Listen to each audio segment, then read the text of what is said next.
इंतहाई दिलखराश वाक़या पेश आया है। आपको ये भी बता दें कि मुल्क के मुख्तलिफ इलाकों में मानसून की बारिशों का स्पेल जारी है।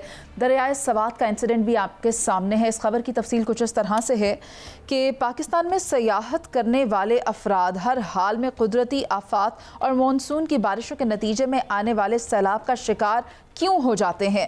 हर साल की तरह NDMA एडवाइजरी तो जारी करती है, मगर सूबाई और मकामी इंतज़ामिया की जानिब से सयाहों की हिफाजत के लिए इंतज़ामात नज़र नहीं आते, जिसके नतीजे में हर साल सैकड़ों अफराद लुक़मा अजल बन जाते हैं।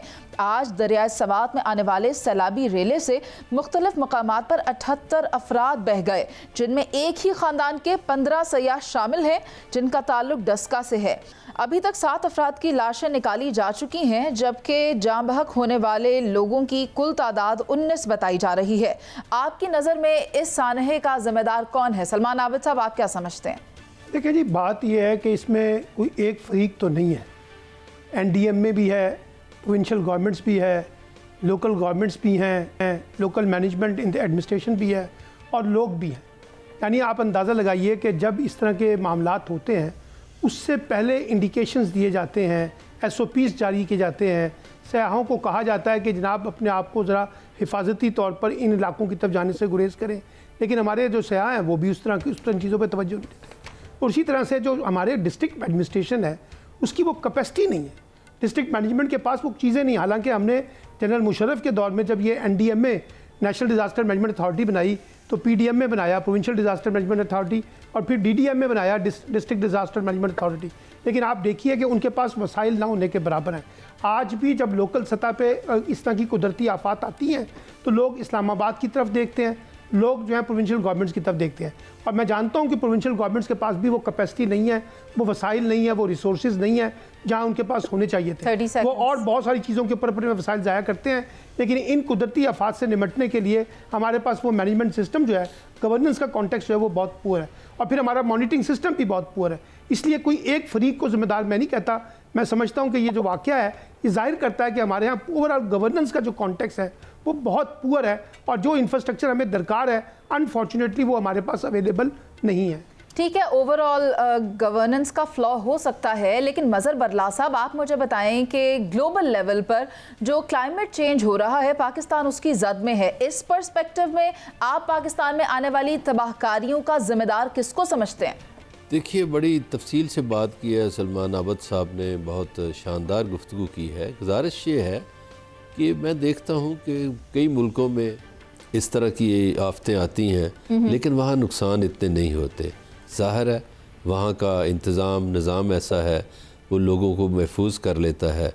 हमारे यहाँ बदकिस्मती ये है कि हर साल सैलाब आता है, हर साल इसी तरह की कोई ना कोई आफत आती है, और वो उस वक्त हम आंसू बहाते हैं। जब वो वक्त गुज़र जाता है उसके बाद कोई परवाह नहीं, किसी को कोई नाम नहीं लेता। अब ये जो आलमी सतह पे तब्दीलियाँ हो रही हैं माहौलियात में, देखिए हमारे यहाँ ग्लेशियर हैं, साथ बहुत पिघल रहे हैं, और फिर हमारे यहाँ बारिशें ज़्यादा हो रही हैं। अब पहाड़ी इलाकों का और मैदानी इलाकों का एक फ़र्क है। जो हमारे मैदानी इलाकों से लोग जाते हैं ना सियाहत करने, उन्हें ये नहीं अंदाज़ा कि पहाड़ों पे पानी रुकता नहीं, वो इतनी तेज़ी से बहता है। इसका अंदाज़ा आप इस बात से करें कि जब दरिया पहाड़ी इलाकों में बहते हैं तो उनमें बहुत शोर होता है। इसलिए शोर होता है कि पानी बहुत तेज़ी से बह रहा होता है। तो करना क्या है? जो ही वो पंजाब में दाखिल होते हैं मैदानी इलाकों में तो बिल्कुल पुरसकून हो जाते हैं। नंबर एक ये है कि हमारे लोगों को भी अंदाज़ा नहीं कि पहाड़ी इलाकों में जो पानी इतनी तेज़ी से आता है उससे बचाव कैसे करना है। अब इत्तेफाक ऐसा है कि हमारे जितने ये इलाके हैं जहाँ लोग सैर व सियाहत करने जाते हैं वहाँ जगह कम होती है, पहाड़ होता है, दूसरी तरफ दरिया होता है। तो एक तो इंतज़ामिया लोकल बिल्कुल जिम्मेदार है, दूसरा NDMA जिसका काम ही ये है, वो किस मरज़ की दवा है। सर, NDMA ने इंटीमेट कर दिया हुआ था, NDMA ने इंटीमेट कर दिया हुआ था। दिया जाता है। ओ ये कौन सा, ये कोई बात है कि बता देना कि जी फाड़ लो ज़लज़ला आ रहा है? भाई आपका काम है ये, आप डिज़ास्टर मैनेजमेंट है, आपका काम है। आप लोगों को फैसिलिटेट नहीं, ये तो आप नजूमियों वाला काम कर रहे हैं ना, कि आपने बता दिया, या मौसमियात वाला काम है, आपने बता दिया, बस अल्लाह अल्लाह खैर सल्ला।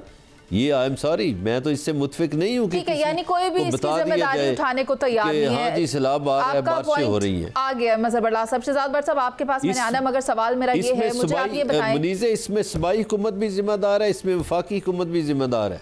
ठीक हो गया, शुक्र आपने एनडीएमए के साथ मजीद को भी शामिल कर दिया है। शहजाद भट्ट साहब अब आप मुझे बताएं, लोअर कोहिस्तान में ये वाकया पहले भी पेश आया था, केपीके ही था, और हमने 5 भाइयों को गंवाया था। आज भी एक ही ख़ानदान के कई अफराद हैं। मुझे तो वो वाकया नहीं भूलता कि अब इसको किस तरह से हजम करें। दुरुस्त कह रही है मुनीज़ जी, जो वीडियो इस वक्त सोशल मीडिया और हमारे टीवी चैनल और हमारे सवाद के नुमाइंदे शहजाद ने मुझे भिजवाई है, इंतहाई खौफनाक है। अब बात हो रही है जी एनडीएमए, ये जी नेशनल डिजास्टर मैनेजमेंट अथॉरिटी, भाई 26 से 28 जून तक उसने अलर्ट किया, जो आपने निज़े ने फरमाया भी कि उसने अलर्ट जारी कर दिया था। अब सवाल ये है कि क्या उस वक्त एक हेलीकॉप्टर होता तो क्या जाने बच सकती थी? पहले भी हेलीकॉप्टर का लोग इंतजार करते रहे, इससे हफ्ता पहले कश्ती डूब गई, 5 अफराद जहां बाग हो गए। मेरे पास 15 लिस्ट मौजूद है, जो मैं आपको सारे वाकयात पढ़ के आपके 6 मिनट गुजार सकता हूं। मैं सिर्फ एक बात कह रहा हूं, अफसोस है, नाअहल हुकूमत है, केपीके की हुकूमत काम करने के काबिल नहीं है। और आप सिर्फ ये देखें कि शहजाद नामी बदकिस्मती डीसी जो वहां लगा है, वो कहता है जी दफा 144 लाफज है, सिया वहां क्यों जा रहे हैं, और 144 जो दफा लगी है, आप चेक कर लें कि डीसी इस वक्त भी मौके पर अब तक नहीं पहुंचा है। यही होता पंजाब तो खुदा की कसम ऐसे डीसी को हम पंबदे सलासल कर देते। दूसरी आखिरी बात, ये जो रेस्क्यू है, ये कहाँ है रेस्क्यू केपीके की? आप रेस्क्यू पंजाब को कंपैरिजन कर लें जरा केपीके के साथ, ठीक है, वहां का क्या है? और ये जो 2 हेलीकॉप्टर रखे हुए हैं ना सीएम केपीके ने और गवर्नर केपीके ने, खुदा की कसम इनको आग लगा दे अगर ये लोगों की जानें नहीं बचा सकते। मैं आखिरी बात मुनीज़ा सिर्फ ये आपसे अर्ज करना चाहता हूं, आप आज सायरा बानो से मैं रिक्वेस्ट डायरेक्ट करता हूं, अपने दिल पे हाथ रख के बताए, क्या केपीके में जिस तरह अमवात हो रही हैं, सायरा ईमानदारी से बताए, ये इंसाफ है इस मुल्क में? ठीक है शहजाद भट्ट साहब, आपका पॉइंट आ गया, और जो हेलीकॉप्टर वाली बात आपने की वो बहुत ही अच्छी थी। लेकिन सायरा जी, आप मुझे ये बता दें कि ये बात सिर्फ केपी में नहीं हो रही है, पूरे पाकिस्तान में मानसून की बारिशों की तबाहकारियां जारी हैं। आफ्टर ऑल इस सारी का जिम्मेदार कौन है? इनको किस तरह से रोका जाएगा? हमारे ये इदारे एनडीएमए, पीडीएमए, डीडीएमए क्या कर रहे हैं? अवाम तो किसी भी गवर्नमेंट की तरजीहात में है ही नहीं। देखिए, जिस वक्त पहले सैलाब यहाँ पर आया था, आपने देखा होगा सखर बिराज की वो जो कहते हैं ना कि दरवाजों के ऊपर लाशें तैर रही थी, हमारी सिंध गवर्नमेंट भी उसकी वो कहते हैं ना कि तस्वीर बनी हुई थी।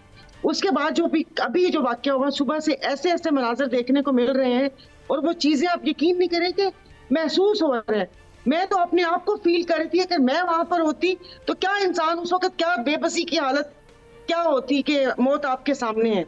तो इसमें कसूर, जिस तरह बरदार साहब ने भी कहा कि एनडीएमए का, आप एनडीएमए को साइड पे नहीं कर सकती, क्योंकि मैं 16 माह एक कमेटी की चेयरपर्सन रही हूँ, और जो उस वक्त सैलाब आया था 2023 में, उनसे मैं सिर्फ चंद बातें पूछ रही थी, जो 16 महीने में वो हजरत मुझे चंद बातें ही ना बता सके। उनके अंडर ये पीडीएमए, डीडीएमए, आपस में कोई उनका कोऑर्डिनेशन नहीं था, कुछ भी नहीं था। तो इसलिए मैंने तो इनके ऊपर क्रॉस लगाया हुआ है कि ये किसी काम के नहीं है। हाँ, अब लेकिन केपी का गवर्नमेंट तो मुझे तो अब ऐसा लग रहा है जैसे वो हमारी सिंध गवर्नमेंट 17 साल से यहाँ पर है, उसी तरह केपी गवर्नमेंट एक दूसरे का अक्स बन गए हैं। बातें तो की बड़ी बड़ी। आप मुझे बताएं, जैसे अभी भट्ट साहब ने बोला, प्लीज 1 मिनट, भट्ट साहब ने बोला कि गवर्नर के पास हेलीकॉप्टर, गंडापुर साहब के पास हेलीकॉप्टर, इनके सीक्रेट फंड देखें, इनके केपी के हाउस के खर्चे देखें, अवाम इनकी को कहते हैं कि तरजीहात में किस नंबर पर आती है भी या नहीं भी। क्या वो वहां पर 1 घंटा वो कहते हैं कि जिंदगी और मौत की कश्मकश में रहे? कोई एक हेलीकॉप्टर, ये कोई कुछ भी नहीं था। जज्बात और एहसासात है ना सायरा जी, ये अल्फाज में बयान नहीं हो सकते। प्रोग्राम का वक्त खत्म हो गया। मैं आप सबका शुक्रिया अदा करना चाहूंगी। ये बात मैं तमाम देखने वालों को कहना चाहती हूँ कि सानेहात का जिम्मेदार मैं तो किसी को नहीं ठहरा सकती, क्योंकि ओवरऑल वो तमाम पाकिस्तानी थे। मगर वज़ीर आज़म पाकिस्तान की तरफ से हिदायत जारी कर दी गई है NDMA को भी, इंतज़ामिया को भी, रेस्क्यू इदारों को भी, कि वो इस ऑपरेशन को मुकम्मल करें। आप लोगों पर यह जिम्मेदारी आयद होती है कि दफ़ा 144 का जो नफाज है उसको यकीनी बनाएं, अपने प्यारों का ख्याल रखें, और जो लोग वहाँ गए हुए हैं उनको भी ये हिदायत दें कि एहतियात करें।